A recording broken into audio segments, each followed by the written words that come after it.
Mengawali informasi yang pertama, pemirsa, sejumlah pedagang di Pasar Pangkalan Balai Banyuasin mengeluhkan sepi pembeli di pasar, sehingga mereka meminta ada peran pemerintah untuk dapat mengatasi hal tersebut.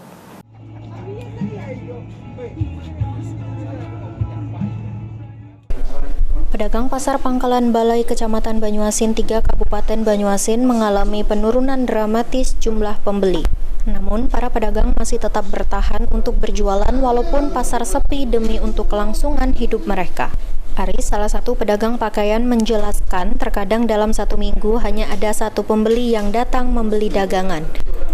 Kondisi ini tentunya cukup menyulitkan pedagang, apalagi mereka juga harus membayar karcis restribusi walaupun belum ada pemasukan. Hari itu dapat berapa biasanya? Kadang-kadang nggak ada pelaris. Nggak ada pelanggan? Satu minggu buka, kadang-kadang satu hari cuma sekali pelaris. Cuman kalau kami ini galang-galangan ke Pulau Rimau itu bisa. Tapi kalau Bank Balai hanya ini. Bagaimana mau bayar karcis?